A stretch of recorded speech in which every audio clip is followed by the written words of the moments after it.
V malej dedine v dnešnom Chorvátsku ľudia verili, že ak sa v noci ozve klopanie, niekto z domu zomrie. Muž, ktorého z toho obviňovali, bol pochovaný už 16 rokov a jeho prípad je zapísaný v historických kronikách. Predstavte si, že žijete v malej dedine, kde sa po západe slnka svet spomalí, nie preto, že by ľudia boli unavení, ale preto, že vonku medzi kamennými múrmi a úzkymi uličkami sa podľa svedectiev pohybuje niekto, kto by mal zostať pod zemou. Nie je to film, nie je to román a nie je to príbeh vymyslený o stáročia neskôr. Je 17. storočie a obyvatelia malej dediny Kringa na území dnešného Chorvátska prežívajú roky strachu spojené s menom jedného muža. Volal sa Juraj Grando. Dnes, keď vyslovíme slovo upír, väčšina z nás si predstaví aristokrata v čiernom plášti, postavu z literatúry alebo filmu. Juraj Grando však nebol žiadnym šľachticom. Bol to obyčajný dedinčan. Roľník, ktorý žil, pracoval a zomrel ako mnohí iní. A predsa sa práve jeho meno stalo synonymom niečoho, čo si ľudia v Kringe nedokázali vysvetliť inak než návratom mŕtvého. V druhej polovici 17. storočia bola Istria chudobným a tichým krajom. Kamenné dediny, úzke cesty, slabé svetlo sviec a dlhé noci formovali každodenný život. Bola to doba, v ktorej sa kresťanská viera miešala so staršími predstavami o svete a smrti. Kringa bola malá obec, kde sa ľudia poznali po mene, po tvári aj po krokoch. Práve preto sa nedalo prehliadnuť, keď sa po dedine začali diať veci, ktoré nedávali zmysel. V roku 1656 zomrel Juraj Grando.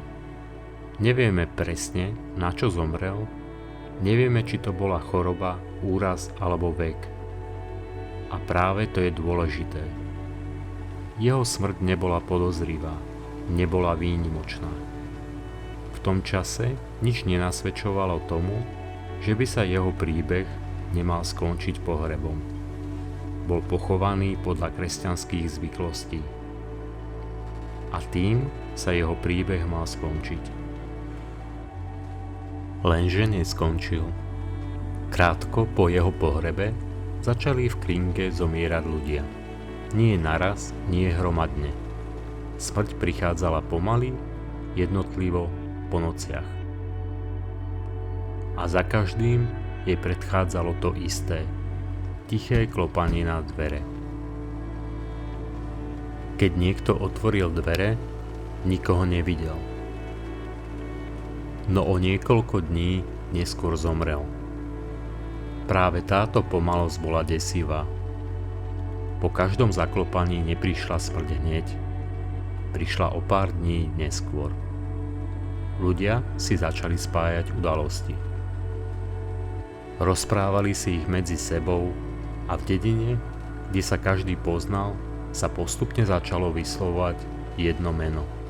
Juraj Grando. V istrijskom prostredí pre takúto bytosť neexistovalo slovo upír. Nazývali ju štrigon. Štrigon nebol duch ani démon. Bol to mŕtvý človek, ktorého telo sa po smrti vrátilo medzi živých. Nie ako tieň, ale ako fyzická bytosť.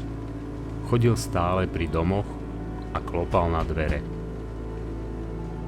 A čo je dôležité, nestratil ľudskú podobu. Juraj Grando po smrti nebol opisovaný ako príšera. Nemal tesáky ani pazúry, objavoval sa ako muž.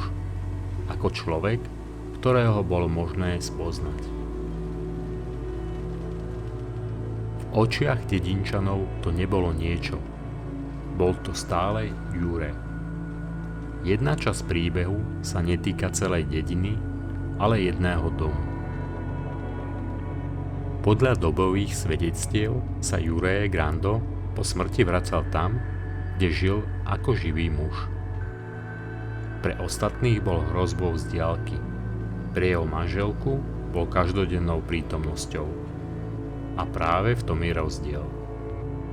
Strach z neznámeho sa dá zdieľať. Strach, ktorý sa vracia domov, sa prežíva o samote. No za každým, keď odišiel, bola slabšia, vyčerpaná a chorá.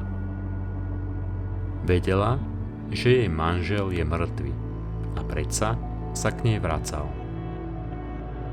Ak odložíme folklór, vidíme správanie, ktoré nasleduje životné väzby. Nevracal sa náhodne. Vracal sa tam, kde mal za života najbližší vzťah. A práve to robí celý príbeh takým znepokojujúcim. Podľa kroník bol Jure Grando mŕtvy približne 16 rokov. 16 rokov strachu, ktorý sa stal súčasťou každodenného života. Prečo tak dlho? Smrť neprichádzala naraz. Každé úmrtie sa dalo vysvetliť inak.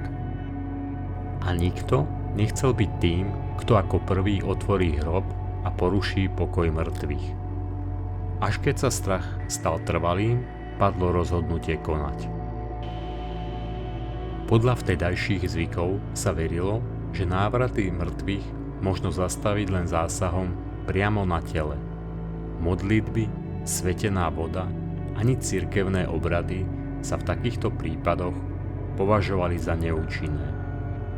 Ak sa mŕtvy vracal medzi živých, problém už nebol duchovný, ale telesný.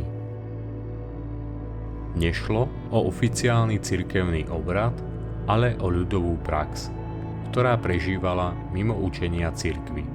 Práve preto ju úrady prísne zakazovali. Otváranie hrobov a zásahy do tiel mŕtvych boli považované za porušenie kresťanského poriadku aj verejného pokoja. Napriek tomu sa v časoch strachu tieto zákazy obchádzali. Nie potajomky, zo vzdoru, ale z presvedčenia, že ide o jediný spôsob, ako ochrániť živých. V noci sa na cintorín vybrala skupina mužov z Kringy. Podľa neskoršej tradície ich bolo 9. Keď otvorili hrob, očakávali, že nájdu len kostru. Namiesto toho tam ležalo telo, ktoré si zachovalo podobu človeka. Tvár mala farbu a črty, oči boli otvorené a ako by sa usmieval. Po 16 rokoch v zemi to bol pohľad, ktorý si nevedeli vysvetliť. Najskôr sa ho pokúsili prebodnúť trňovým dreveným kolom, tak ako to predpisovali ľudové zvyky. Kôl však telom neprešiel. Podľa svedectiev, ako by narazil na odpor. Muž, ktorý sa o to pokúšal, ustúpil.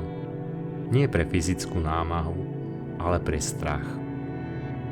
V tej chvíli si prítomní uvedomili, že postup, v ktorý dúfali, zlyhal. Napokon zasiahli inak. Zatiaľ, čo jeden z mužov držal kríž a odriekal modlitby, pristúpili k rozhodnutiu, ktoré bolo považované za krajný, ale účinný zásah.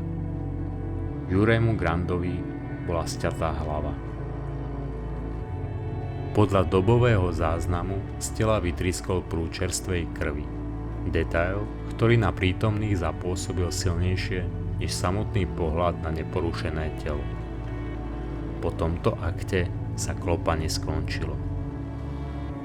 V nasledujúcich dňoch a týždňoch už v Kringe nezomrel nikto spôsobom, ktorý by si ľudia spájali s nocou a tichým klopaním.